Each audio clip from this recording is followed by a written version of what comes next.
Our four goals in the district: academic success, community support and engagement, safe and orderly schools, and fiscal accountability. What is special education? Special education is a specially designed instruction. It is designed specific and specially for those individual students on an individual level. When it comes to special education and IDEA, those are things that come of no cost to the parent to meet, and then, also special education is also there to meet the unique needs of any child that may have a disability. Child find is the part of the process to special education where we identify students that may have a deficit, whether it be, an academic deficit, physical deficits. With students, it look different. Every student is different. So those deficits come in an array of, in different arrays. So Child Find is basically what we do. There are services, processes that we do to identify exactly who are those students that may need a comprehensive evaluation. And when we talk comprehensive evaluation, we have a group of professionals that have been trained to come in, identify and work with children through different assessment pieces to identify those deficits. We do have a target population when it comes to the students that we serve. Students from age birth to 21 can participate in when it comes to IDEA or special education services. We do look at the severity of the disability, but the severity of the disability does not limit who can and who's not identified for special education.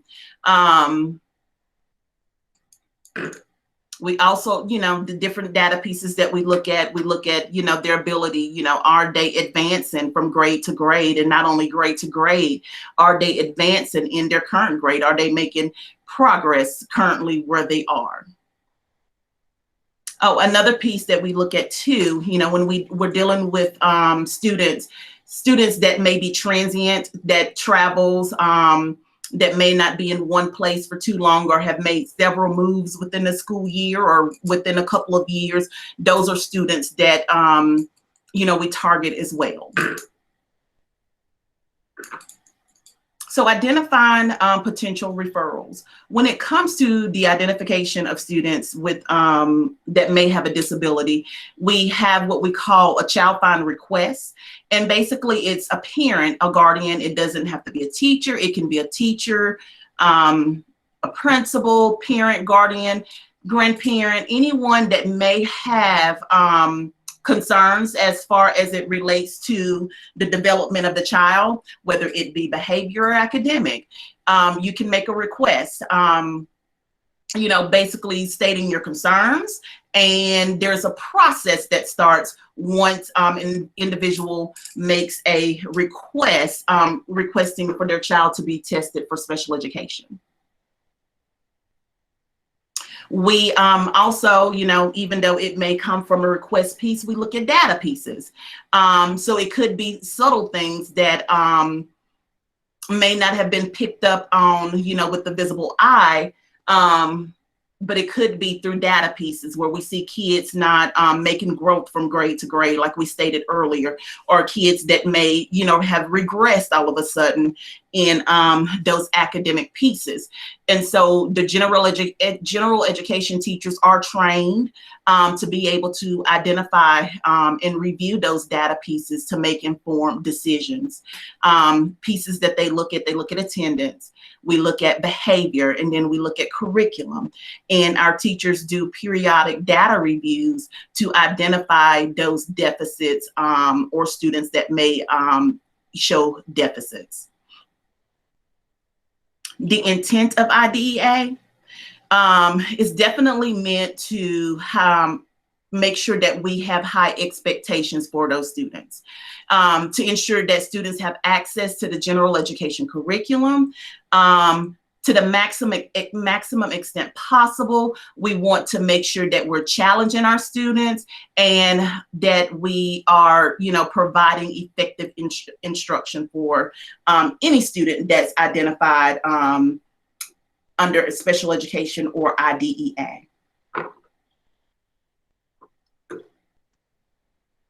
So the picture that you see here, it's a cycle. And so whenever we make referrals, it's not an automatic placement into special education. There's a cycle. Many times parents are worried because they want more time to think about it. But through this cycle, it can be stopped at any time if, for whatever reason, the parent chooses to do so. So we start out with the referral process. And with the referral process, parents, whoever, guardian, educators make a referral saying, hey, we noticed these deficits, or we noticed this issue, concern. We feel that this child should be tested, or my child should be tested for special education. And the circle, there's a timeline that goes with it. And so after the referral, it kicks off your timeline of 14 days for the team to get together, gather as much data as we can to start making some informed decisions. And from that referral process, we have the evaluation piece. That's where those individuals, our psychiatrists, related service personnel, whether it's PT, occupational therapists, speech language pathologists, all of those, it just depends on the unique needs of the child, comes together and form an evaluation team.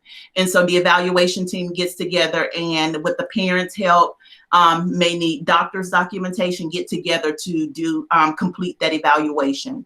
And from the evaluation piece, the team comes back to the table to talk about what was found, what was located, what was there, what were the deficits, to come up with an eligibility for the child. And then it moves through the IEP piece and the individual instruction and monitoring. And when it comes to the IEP, if your child or student does make it to that point, there's always an annual review to update that IEP. And so after we move to that IEP piece, there's also, we focus on instruction and monitoring, because we have to ensure that instruction is individualized for those students as it relates to their IEP. So after the IEP is written and the child is placed in a school setting, learning activities begin in the classroom. And we want to make sure that we're monitoring those pieces and individualizing for each child. So services may look different depending on the child's needs. So when it comes to that identification piece, again, disabilities can come in an array of areas.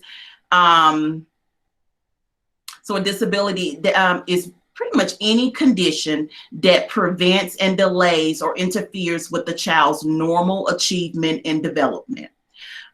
So it could be developmental issues or delays where the child is not meeting their developmental milestones. It could be learning pieces where there need to be some strategies and supports put into place for the student. It could be physical, to where, we're talking wheelchairs or need to be able to work with a physical therapist, those types of things. And also sensory issues, sensory delays also play a role when it comes to special education. So when we're talking about learning disabilities, many times learning disabilities do make up the majority of districts' caseloads when it comes to special education. Some of the symptoms that are associated with learning disabilities is, as a parent, that you may want to look for or try to identify. Some students have difficulty processing auditory information. So, being able to take in what we as the parent is telling them or instructions that are being given. And then there are also visual tasks, being able to take in what they're seeing visually. That could also play a role in a student's disability. Some children do have difficulties processing language. And then we do have other students that have problems with those nonverbal skills, being able to read facial expressions, picking up on those nonverbal cues, whereas other students, their age, their peers, their age, have already picked up and are thriving in those areas. Some children have no problems until they enter school. So you may be, you know, as a parent, have noticed, you know, my child was fine. He was doing his ABCs, he was writing his ABCs, but then all of a sudden, as they continue to move through the various grade levels, we start to notice that they're beginning to fall behind as it relates to their peers. So that's not uncommon. We can see the child progressing well, but as skills start to become more complex, we do start to see some issues sometimes. So it may not be evident in those early years, and it may start to be evident as they get older. When problems persist, it's very important, you know, even if it's something, if you don't feel that it's a big deal, we want to intervene as early as possible. So talking with the child's physicians, educators, anyone on that school level, just putting your concerns out there. And, you know, the school levels know what the child find process should look like, so they can get that process moving.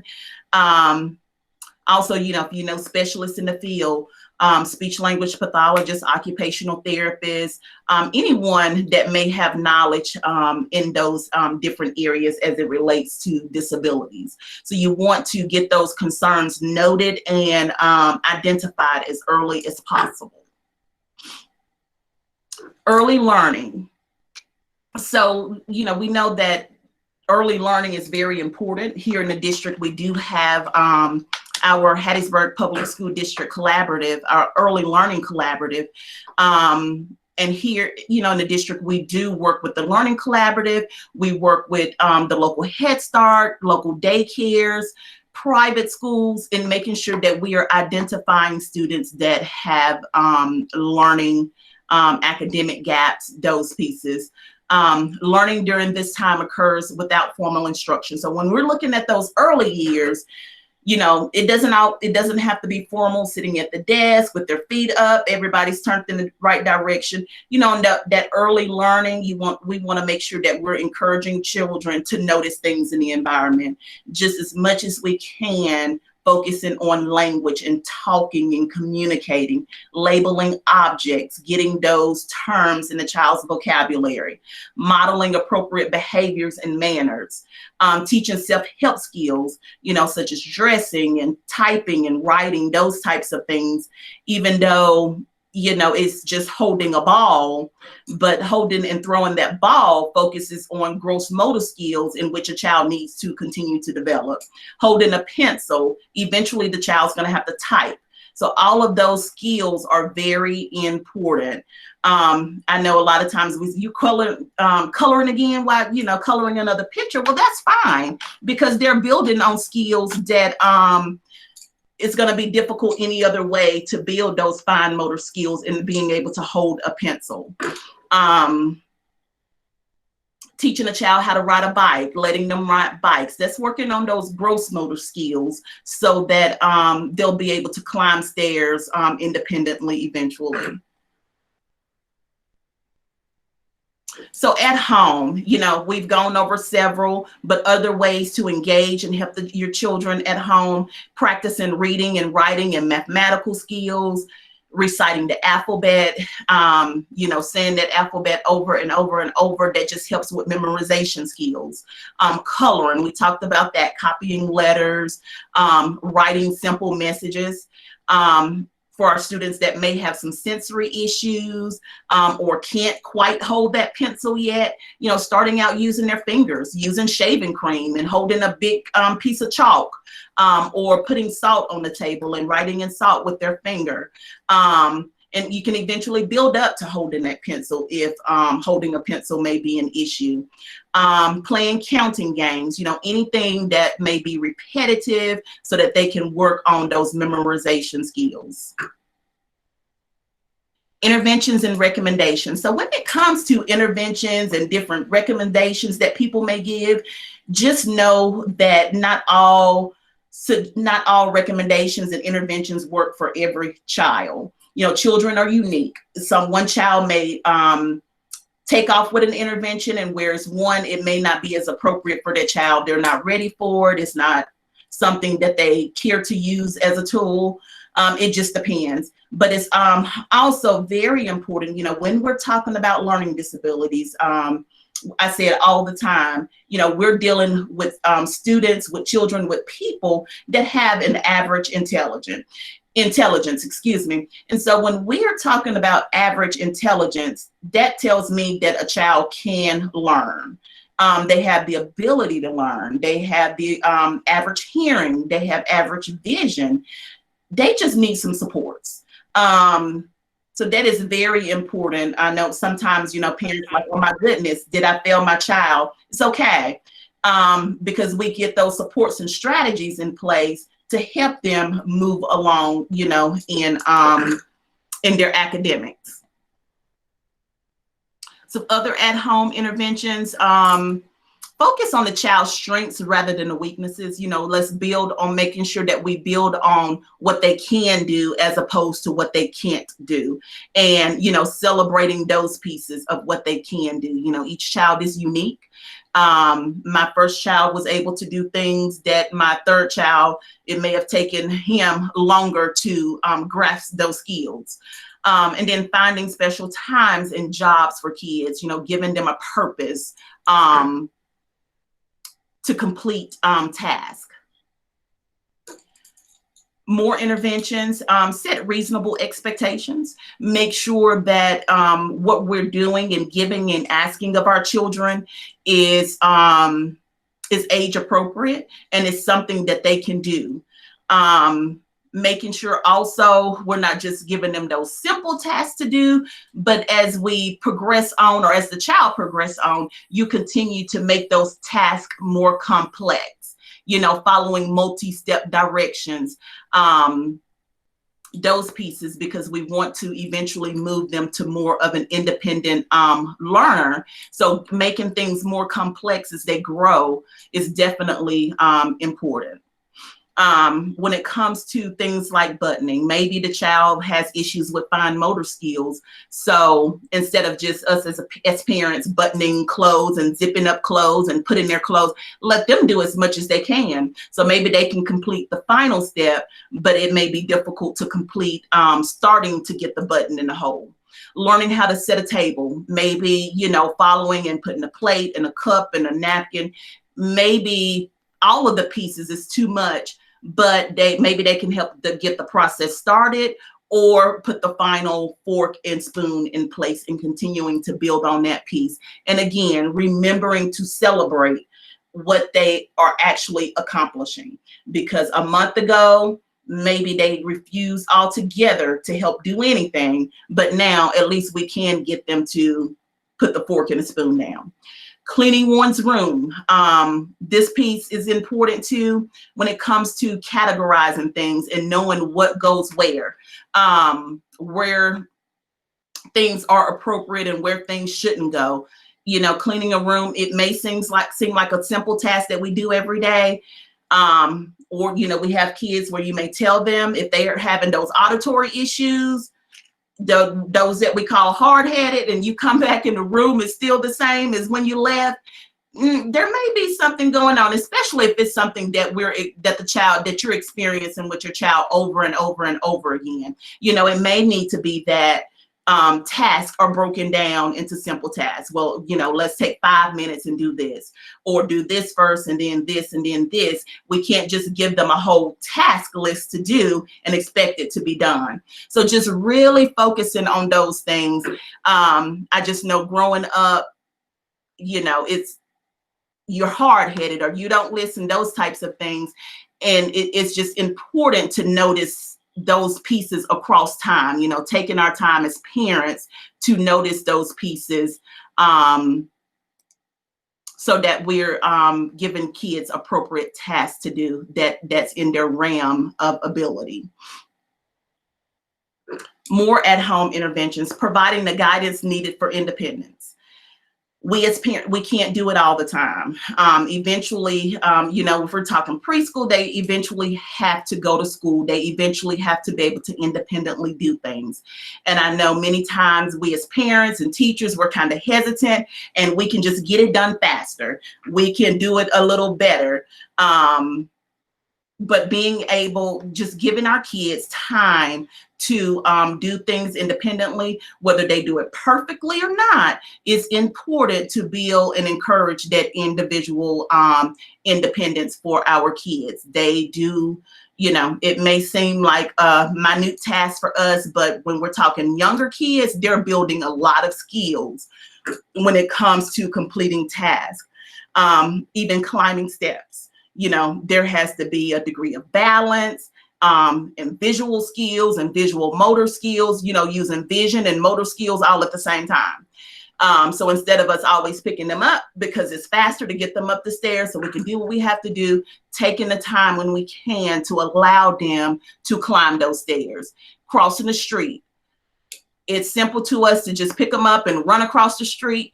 But when it comes to cross, you know, we have to look at the signs. We have to see if the cars are coming. So as much as possible, talking them through those steps, instead of just, let's just get across the street, you know, talking through, okay, we have to stop, look both ways, you know, using those language skills.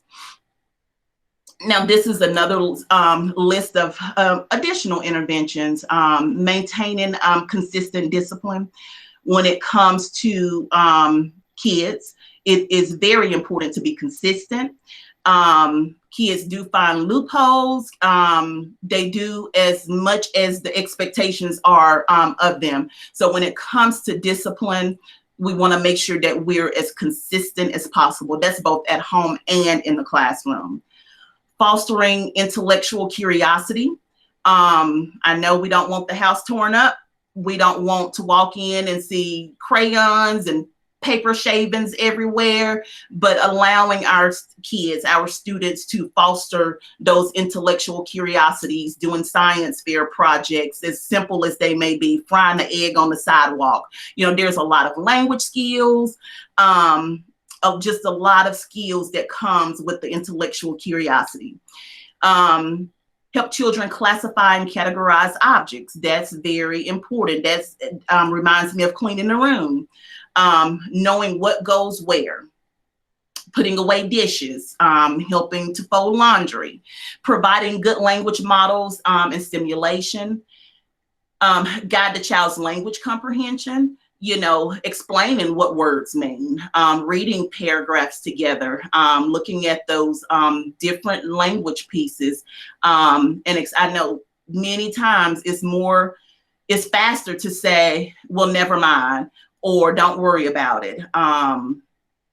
But it's important to stop and explain to our children, you know, what were those words, or, you know, the meaning to those words that they probably or maybe didn't understand. Helping the child to comprehend and remember longer units of language. So instead of short, simple sentences, using more complex sentences with our children.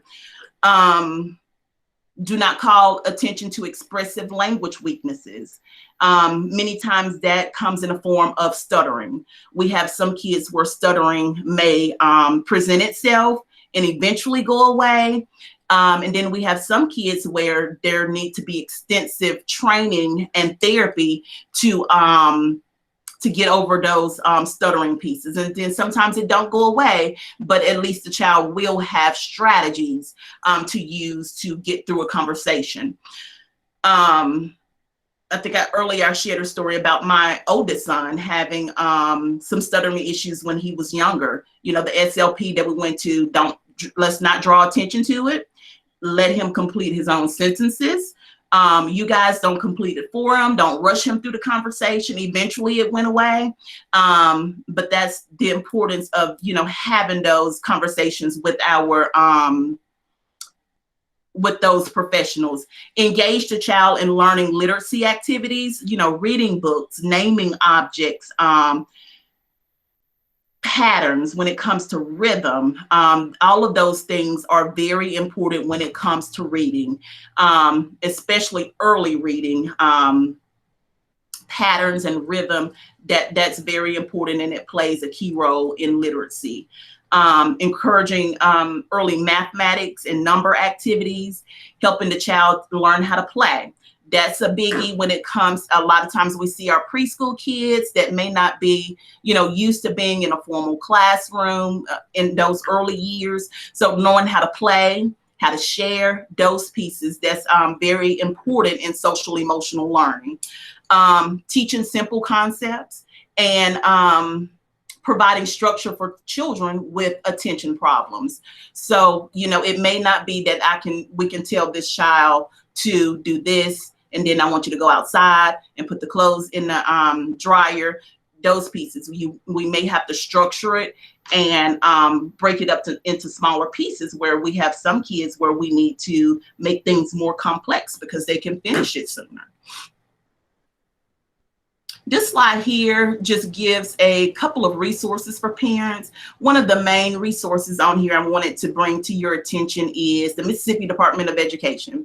Our Mississippi Department of Education website has a lot of resources for our parents, especially on the literacy piece. It comes in different versions of speech, Spanish versions on there, but those at-home reading plans, a lot of developmental pieces for parents to read, to be able to kind of determine, you know, are things appropriate as your child continues to develop, and it breaks it down into grade level, things like that. But our state website does have a lot of helpful resources for our parents. There's, if you go to the MDE website, there's a tab that says family, and you click on that, and it just has a lot of resources there. So if, you know, going through this slide, if you've noticed things or you have questions, make sure that you contact your child's school or daycare as soon as you can. Express your concerns and make sure that you're being specific with what you're saying. You know, not that his dad or her dad or grandfather had this issue. You want to make sure that you're being specific for your child, what your concerns are. If it's that, you know, I just noticed this, can we just keep an eye on it? Or if, you know, I want to do a child find or just a special education request, just so that we can see if there may be some issues, so we can come to the table and discuss so that we can intervene as early as possible. This is my contact information. Kiana Howard, I'm the Director of Exceptional Children and Health Services here in the Hattiesburg Public School District. My email address, that's kiana.howard@hattiesburgpsd.com, and I can be reached at 601-582-5078. And I'm going to open the floor up for questions. If there are any questions, concerns, any clarification, we can answer some questions if you may have so. But I wanted to thank you guys so much for just being with us at this 6 o'clock hour, and spending your time here with us, getting this information. And I'll go to look in the chat room as well, so that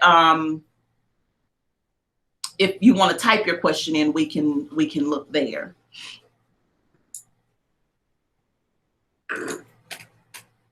Are there any questions? Oh, I'm sorry, and I'm just seeing, I'm sorry, Ms. Vaughn, where my screen, somehow the screen stopped sharing. So if anybody wanted me to email this presentation, and of course it'll be on YouTube as well, somehow my screen stopped sharing. Are there any questions?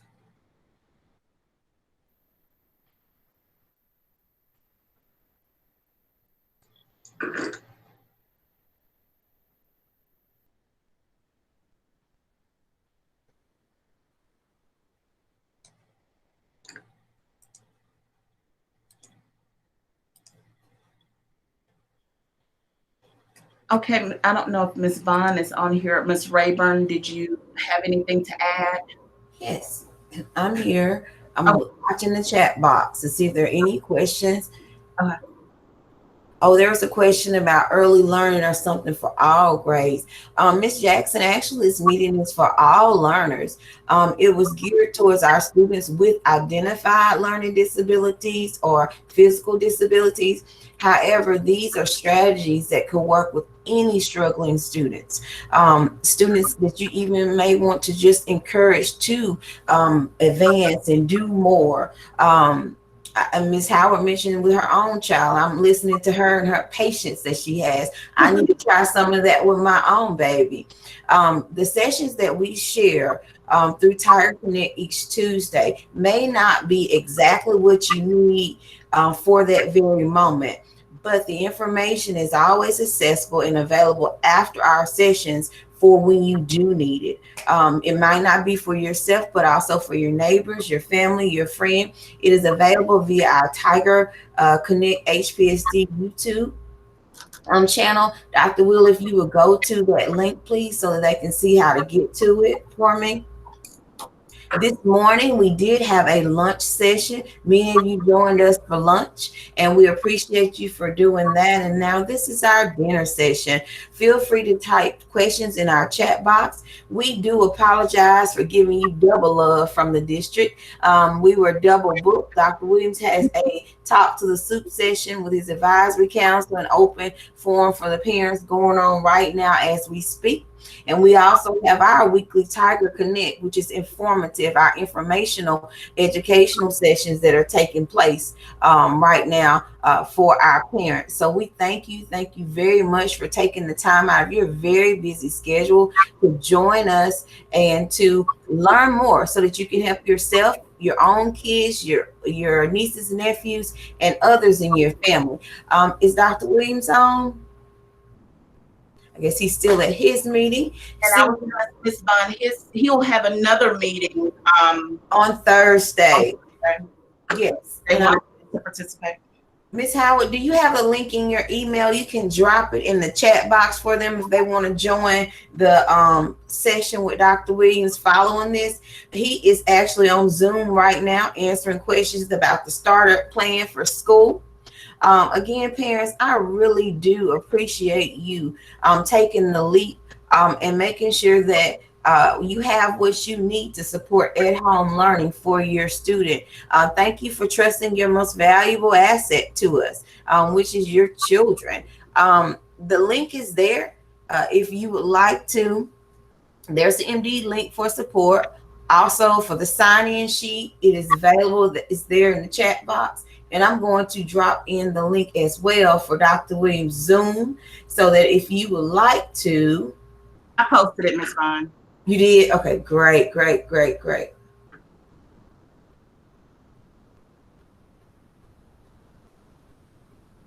So there we go. If you would like to join. Yes, there we go. If you would like to join the link, I think he has joined us. It says, okay, it's there. The series. Thank you so much, team. They are great. They are wonderful. We do appreciate you all. Just want to take this opportunity also to encourage you all, to encourage you, to encourage your other members of the community, as well as yourselves, to register. If you have not already registered for the 2021 school year, regardless of your personal educational choice in the platform or the method you choose to educate, the first step is to register. We need our students to register. And then once you've done that part, you can make the decision to go with our hybrid model, which is an every other day model for grades 4 through 11, and a everyday model for students in grades pre-K through 3. And then there's also a virtual learning 100% online option available to our families. But in order to sign up for that 100% online virtual option and to receive additional information, you need to contact your school and schedule an appointment to receive those documents, as well as to make sure that you understand completely and totally what that online learning 100% online would entail. If you choose a 100% online virtual learning, the bulk of the support for the education will be in the hands of the parent. We do encourage all of our parents to get students, we say Chromebooks, but they definitely need a computer, not necessarily a Chrome, not necessarily a tablet or a cell phone. We really need them to have a computer so they can see their educational documents and their things that their teachers post, so they can see them in their correct form. We encourage you to purchase those. Chromebooks is the preferred one. At this point, it's the least expensive, but we just want our kids to have access to that technology. Again, we are in the process of rolling out several things to support the process, but we do want to make sure that you understand that virtual learning, if you do choose that 100% online option, the bulk of it will be on the parent, but we will be accessible. We're going to have a flexible schedule after school where supports will be available for students, but it definitely will not be designed and set up just like the instruction with a teacher in the classroom. Also, if you are somehow, I think some of our parents have gotten the idea of the homeschooling piece. Again, that is a personal preference. We do want you to know there's a huge difference between the homeschooling piece. If you choose homeschooling, you're completely and totally signing your child out of the public school system, and those supports are no longer available. With the 100% virtual online, you continue to do work from home, but we're also available to you as resources to the very best of our ability. Ms. Howard, did you have anything to add on that portion? Also with the online. But again, the first step is to register. Please, sir, please, ma'am, register, register, register. The only piece I will add is many of our student parents have students with disabilities, so they may have IEPs, and then also our gifted students. Just letting parents know that either way that the student participates in school this school year, they will continue to receive special education and gifted services. Thank you so much, Ms. Howell, for the information.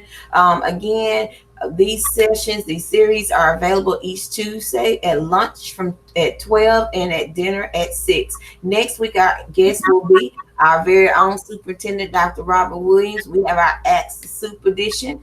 Also this Thursday, he will have a session where he's talking to parents. I tell you, sometimes in crisis, we become our most resourceful and innovative. And this technology has definitely given us the opportunity to come live to you in your homes and be more hands-on than we ever had the opportunity to do. If you have questions, again, feel free to type those in the chat box. We're available. If you need additional assistance regarding registration or assisting a child with disabilities, please contact Ms. Kiana Howard. And if you need registration assistance, contact your school principal. I do appreciate you. Anything else, team?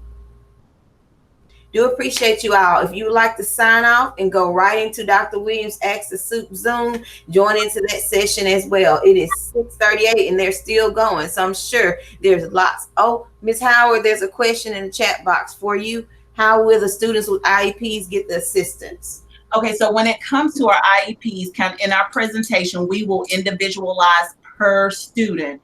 So if it's a student that's 100% online, depending on what their disabilities are, our special education teachers have been trained on the Google pieces and the Google Classroom Schoology pieces, and so they'll reach out to the parents and create schedules to ensure that students get services. If it's related service personnel, we're talking speech and occupational therapy, physical therapy. This summer, we had several students to participate in that piece. If it's a situation where we as parents want to still keep those kids as safe as possible in the smallest environment, we had kids to come here. The physical therapist met them. those individuals also do teletherapy. So it's going to be individualized per child. It just depends on the child's needs. Sometimes we've seen it appropriate that the physical therapist can do teletherapy, but if it's more of an advanced skill that they're working on, they may have to just create a safe environment for the child to meet that therapist in person. So it'll be individualized per child. Right. Additionally, I did neglect to mention that we do have a dyslexia specialist available in the district, and she actually will return to work on tomorrow, back on contract. So if you have a student that's been receiving dyslexia services, those sessions will also be available virtually.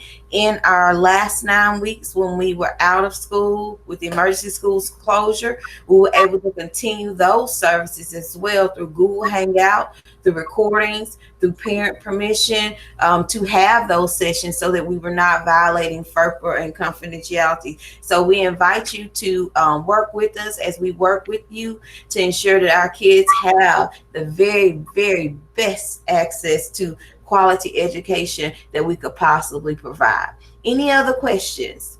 Parents, we appreciate you. Want you to know we have the right people in the room with us, the right people in the virtual setting. Encourage you to go out and chat with others and share the great news. But definitely, if they have questions, concerns, encourage them to bring them directly to Hattiesburg Public School District. Good night. Have a wonderful one. Stay dry because it is raining at this point. Good night, team. Good night, everyone.